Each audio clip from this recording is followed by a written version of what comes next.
최신 경제 소식을 빠르고 친절하게 전해드립니다. 네, 스타트 경제 오늘은 허준영 서강대학교 경제학부 교수와 함께하겠습니다. 교수님 어서 오십시오. 네, 어서 오십시오.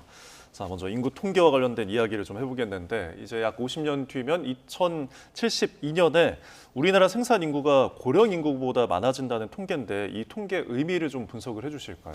그러니까 여러분 그 최근에 AI 많이 이용하시잖아요. 네. AI한테 그림을 그려달라고 하면 지금의 서울의 뭐 예를 들어 을지로의 모습을 그려줘라고 하고 50년 후에 을지로의 모습을 그려줘 하면 50년 후에 제가 한번 그려왔거든요. 예.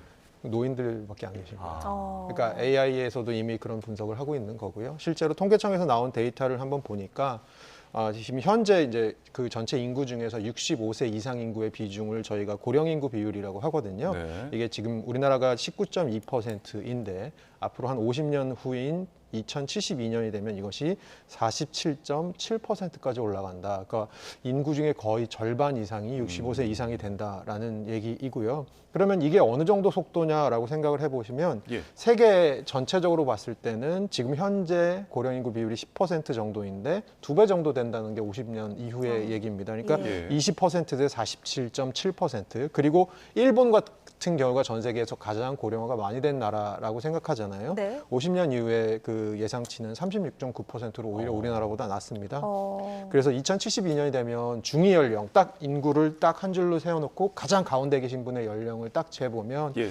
우리나라 같은 경우는 63.4세가 되어서 예. 무슨 얘기냐? 환갑이 되셔도 인구의 중위 연령이 아직 안 되신다라는 얘기가 되고요. 세계 전체적으로 봤을 때는 2072년에 중위 연령이 한 40세가 좀 안 될 걸로 보이거든요. 그렇게 봤을 때는 우리나라가 어느 정도로 이 고령화가 빠르게 일어나는 나라인지 알 수 있으실 것 같고요.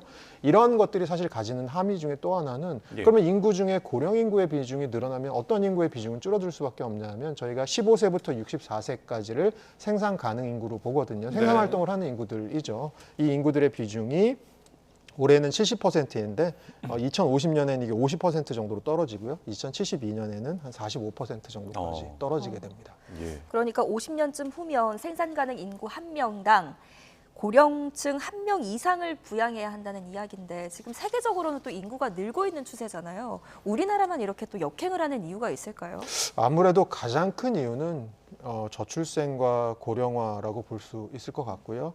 근데 이제 이 두 가지가 추동하는 힘은 굉장히 다릅니다. 고령화 같은 경우는 사실 최근에 제가 본 연구 결과 중에 하나가 재밌었던 게 있는데요. 저희가 만약에 지금 네. 태어나서 아무런 의학적인 치료를 받지 않고 살면 기대 여명이 한 40세 정도 될 거라는 얘기가 있습니다. 근데 현실적으로 저희가 기대 여명은 80세가 넘잖아요. 네. 그러면 네. 그 추가적인 40년은 어디서 오느냐? 우리가 꾸준히 의학적인 치료도 받고 등등등 하는 것에서 이제 기대 여명이 늘어나는 건데 그렇게 봤을 때는 고령화 중에 한 축인 기대 여명이 늘어나는 부분은 아무래도 이제 의학적인 기술과 발전이 되는 부분도 있고 저희가 네. 더 건강 상태가 뭐 영양 상태도 좋아지는 부분도 있고 이런 부분과도 관련이 있는 것 같습니다.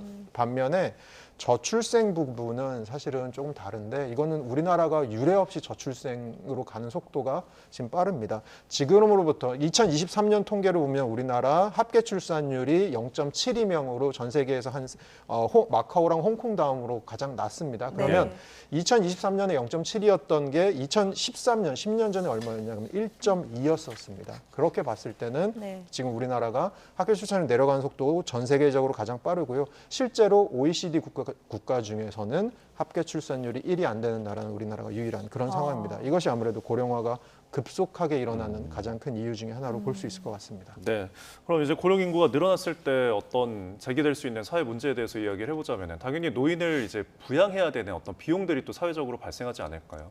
네, 그렇죠. 저희가 생산 가능 인구가 노령 인구 대비 어느 정도 있느냐, 즉 저희가 부양률, 노년 부양률이라는 걸 보거든요. 네. 생산 가능 인구 한 명이 노인 몇 분을 부양을 해야 되는 구조인가를 봤을 때는 2010년에는 한 6.7명 정도였습니다. 그러니까 네. 생산 가능 인구 6.7명이 노인 한 분을 부양하는 거였다면 이게 차차로 줄어들어서 2070년이 넘어가면 생산 가능 인구 한 분이 노인 한 분 이상, 그래서 1.04분 정도를 지금 부양해야 되는 그런 입장이 되게 되는데 이게 그럼 예. 가져올 함의는 뭐냐? 생산 가능 인구가 줄어들면 아무래도 경제 성장률이 좀 추세적으로 떨어질 수밖에 없는 부분이 있는 데다가 네. 저희가 연금 같은 것을 생각해 보면 결국은 국민연금 같은 것들도 저희 지금 고갈 시점이 점점 빨라지고 있어서 최근에 네. 연금 개혁 논의도 일어나고 있잖아요. 네. 이런 부분들에 있어서의 문제. 그래서 사실은 사회적으로 그리고 경제적으로 가져올 파장들이 사실 만만치 않은 문제여서 사실 이 부분들에 대한 고민들, 이것들에 대한 어떤 사회적인 합의들 이런 것들이 필요한 상황이 아닌가라는 생각이 듭니다. 예. 네.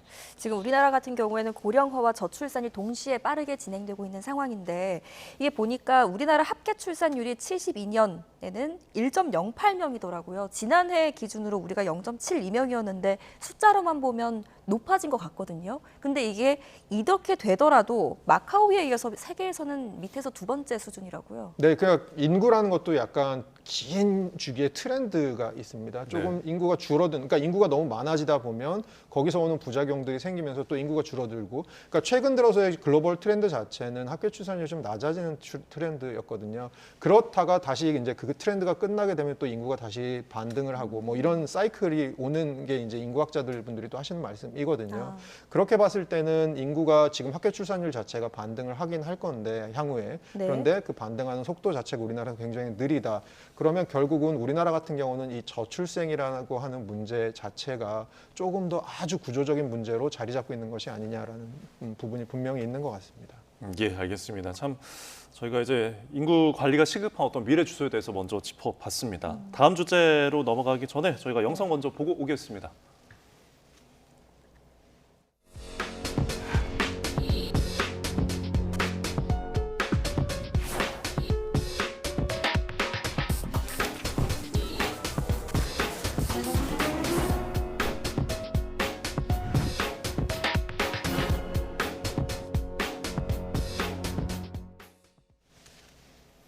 자, 매장과 배달을 받았을 때 이 음식에 대해서 가격 차이가 두는 이중 가격에 대한 프랜차이즈 업체들이 늘고 있다는 건데 이게 특히 햄버거 가격들이 좀 상황마다 다른 것 같더라고요. 네, 그러니까 매장을 가셨을 때 보시는 메뉴판과 배달 앱 같은 데서 배달을 시키실 때 메뉴판이 사실은 가격이 다를 가능성이 굉장히 커지고 네. 있고요.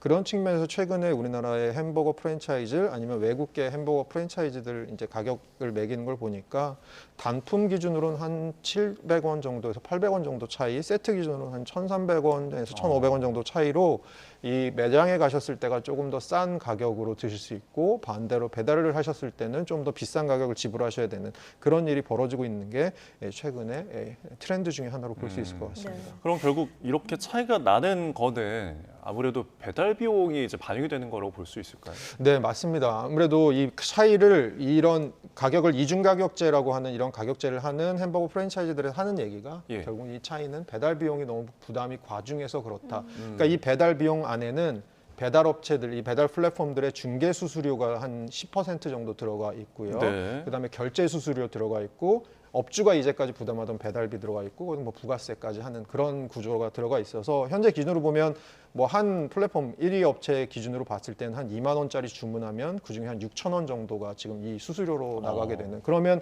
그 수수료를 누가 부담할 것이냐, 특히 이 수수료 중에 가장 큰 비중을 차지하고 있는 배달료를 누가 부담할 것이냐에 대한 예. 이슈가 있는 거잖아요. 이제까지는 우리나라에서는 대부분 이 부담을 그 판매업체가 부담을 했습니다. 그 네. 이유 중에 하나가 우리나라에서는 예전부터 배달은 무료라는 인식이 네. 소비자들 네. 사이에서 굉장히 많았었죠. 그러면 상대적으로 가격 저항이 배달료에 대한 어떤 가격에 대한 저항이 소비자들이 조금 더 클 가능성이 크고요. 그러면 이제 배달 플랫폼 업체들도 이것을 몰랐던 것이 아니니까 아무래도 이 부담들을 이제까지는 이제 판매자에게 그 적용을 부담을 시켰었던 건데 네. 그러다 보니까 지금 최근 들어서 원자재 가격도 오르고 전기세 같은 것들도 오르고 임대료 같은 것들도 오르다 보니까 이런 업체들도 결국은 이런 것들에 대해서 조금 더 현실화할 필요가 있게 되었고요. 그 일환으로 지금 아무래도 햄버거 프랜차이즈를 중심으로 이런 배달료의 일부를 소비자들에게 부담시키는 방식 그것이 이중 가격제로 나타난 것으로 보입니다. 네. 뭐 업체 사정도 알겠는데 소비자 입장에서는 이렇게 숨은 가격이 있으면 소비자에게 고지라도 좀 제대로 해줘야 되는 거 아닙니까? 그러니까 문제는 그겁니다. 이 배달료를 이거 전가를 시키는 과정에서 이중 가격제를 하는 업체 중에 뭐 예를 들어 햄버거 프랜차이즈 기준으로는 그러면 결국은 이것을 앱 같은 걸로 주문할 때 고지를 하고 있느냐 안 하고 있느냐가 소비자한테 굉장히 중요한 정보일 텐데요. 예. 고지를 하고 있는 업체도 있고 고지를 하지 않고 있는 업체도 있습니다. 그래서 그런 측면에서 지금 소비자들의 알 권리, 선택의 권리 이런 것들이 지금 제한받고 있는 것이 아니냐. 또 이렇게 이슈가 나오는 것 중에 하나가 생각해 보시면 예를 들어서 이런 햄버거 프랜차이즈들에게 주문이 아니고 다른 배달 플랫폼의 뭐 회원제를 이용하고 계시는 소비자들이 계신다면 그분들은 이미 배달료의 일부를 부담하고 계신 거거든요. 그러면 이런 햄버거 프랜차이즈들에게 또 주문을 하실 때는 배달료를 어떻게 보면 그분들 입장에서는 이중으로 부담하는 입장이 될 수도 있거든요. 네. 그러면 그런 측면에서는 소비자들의 알 권리와 선택의 권리 그리고 소비자들이 혹시라도 이렇게 과중한 부담에 놓이게 되는 것이 아닌가에 대한 그런 것들에 대한 정보를 좀 공지를 해야 되는 것이 아니냐라는 얘기들이 나오고 있습니다. 네, 일단은 저희가 이야기하는 거는 햄버거에 대해서 주제를 이제 잡았지만 뭐 국밥도 있고 커피도 있고 좀 점점 확산이 되는 것 같더라고요. 일단 치킨 쪽은 안 하는 것 같은데. 네, 아직 치킨은 안 하고 있고요. 사실 우리나라에서 배달의 비중이 가장 큰 게 이제 치킨 피자 쪽인데요. 여기는 아직 안 하고 있고요. 오히려 이제 햄버거에서 시작했고 최근 들어서 저가 커피 매장들 좀 하고 있고요. 그리고 점점 그런 것들을 트렌드로 보시게 될 겁니다. 예를 들어서 뭐 국밥 말씀하셨는데 예. 뭐 예를 들어 저희가 포장을 하러 가면 조금 예전에는 양도 좀 많이 주고 뭐 이렇게 했었잖아요. 그렇죠. 예, 반대의 시스템. 이제는 가서 드시면 조금 더 싸고 배달을 시키시면 조금 더 비싸지는 이런 구조가 있는데 이런 구조가 있을 수밖에 없는 게 우리나라 배달 수수료, 특히 중개 수수료 같은 경우는 지금 선진국하고 좀 비슷한 수준인데 미국하고는 비슷한 수준인데요. 근데 봤을 때는 우리나라 자영업 구조가 워낙 영세하잖아요. 예. 그러니까 결국은 배달료 부담 같은 것들을 자영업 쪽에서 다 떠안으시기에는 구조가 너무 영세한 상황이어서 이런 것들에게 조금 앞으로 트렌드의 변화들이 있을 가능성이 좀 있을 것 같습니다. 네. 뭐 외식 메뉴 하나 먹는 것도 이렇게 부담되는 요즘이라 그런 걸까요? 다음 주제는 짠테크 전성시대 이렇게 불리는 이름입니다. 지금 과거에 자랑을 하듯 이렇게 소비를 하던 플렉스 대신에 요즘에는 무지출, 무소비가 대세가 되고 있다고요? 네, 한 2년 사이에 한 연구소에서 조사를 해보니까 인터넷이나 웹 같은 데서 플렉스나 욜로, You Only Live Once, 그래서 한 번만 사는 인생인데 마음껏 살다 죽자라는 이런 욜로 단어 언급이 한 10% 넘게 줄어들고 반대로 예. 무지출과 무소비 언급이 뭐 한 80% 넘게 늘어났다. 물론 아직 건수로 보면 네. 플렉스나 욜로가 더 많긴 합니다만 증가율로 봤을 때는 최근 들어서 고물가, 고금리 이런 것들에 지금 아무래도 그리고 경기 부진 이런 거에 시달리고 계신 소비자들이 지갑을 닫으면서 현명한 소비, 조금 절약형 소비를 한다라는 그런 소비 문화가 좀 확산되는 어떤 징표로 볼 수 있을 것 같습니다. 네. 워낙 지금 고물가 시대니까 플렉스 자체가 안 되는 상황에 놓여서 그렇지 않을까라는 생각도 드는데 지금 유통업계 또 어떤 이런 현상을 발맞춰서 좀 마케팅 전략을 좀 세우는 것 같더라고요. 네, 맞습니다. 이게 보면 그러니까 한 또 그 신문사에서 조사를 해보니까 예를 들어서 비싼 커피 드시고 점심에 나가서 드시고 회사원이 그리고 저녁에 조금 비싼 메뉴 드시고 뭐 이렇게 했을 때랑 그거를 동일한 거를 저가형으로 가셨을 때 하루에 뭐 거의 25,000원에서 한 절반 정도를 세이브하실 수 있다 뭐 이런 얘기까지도 하고 있었는데요. 네. 최근에 보면 뭐 노브랜드나 뭐 PB 상품들, 그러니까 브랜드가 안 붙은 상품들이나 저희가 그 회사 자체에서 개발한 상품들 있잖아요. 이런 예. 상품들에 대한 인기도 올라가고 있고 저가형 버전의 제품들의 인기도 올라가고 예를 들어서 커피도 좀 비싼 커피들이 굉장히 많잖아요. 커피 네. 가격이 최근에 밥 한 끼보다 비싼 것들이 많잖아요. 그 대신 저가 커피 최근에 성장세가 심상치 않고요. 심지어 작년에 가장 많이 생긴 신규 가맹점 수 가진 곳들이 이 저가 커피 업체들이 한 2곳을 차지했고요. 예. 뭐 이런 거를 봤을 때는 전반적으로 이 절약형 소비 문화 이것의 이면에는 사실 이제 조금 저희 씁쓸한 현실이 있는 거죠. 네. 최근 들어서 물가 상승률은 2%로 내려왔다고 해서 저희가 굉장히 좋아하고 있지만 저희가 생각하는 건 물가 상승률이 2%로 내려왔다기보다는 1년 전에 이게 얼마였지, 2년 전에 이게 그렇죠. 얼마였지를 네. 자꾸 비교하게 되면 네. 눈덩이처럼 불어난 물가는 결국 소비자들을 굉장히 지금 어렵게 만들고 있는 것 같습니다. 네. 자, 마지막으로 뉴욕 증시 좀 짧게 짚어주실까요? 네, 3대 지수 약간 강보합으로 상승하고 끝났고요. 한 두 가지 팩터 정도 얘기해 드리고 싶은 것 같은데 첫 번째는 미국 경제에 대해서 지금 불황 가능성에 대한 얘기가 있는데 미국의 제조업은 계속해서 둔화가 일어나고 있고요. 예. 그다음에 서비스업은 최근 들어서 계속 성장하고 있었습니다. 성장세가 둔화되고 있다. 이것이 미국의 경기 침체를 얘기하는 것까지는 아니지만 미국 경기가 둔화의 방향으로 간다라는 건 첫 번째 얘기인 것 같고요. 두 번째로는 얼마 전에 연준에서 0.5% 비컷했잖아요. 그것에 대한 연준 의원들의 발언이 공개가 됐는데 생각보다 향후에 금리 인하에 대한 가능성들을 조금 세게 얘기하신 분들도 있고 반대로 네. 좀 금리 인하를 조심스럽게 해야 된다는 반응이 있는데 어쨌든 간에 이런 것들에 지금 조금 시장이 설왕설래하는 과정인 것 같습니다. 네, 알겠습니다. 오늘 여기까지 짚어봤습니다. 허준영 서강대학교 경제학부 교수와 함께했습니다. 오늘 말씀 고맙습니다.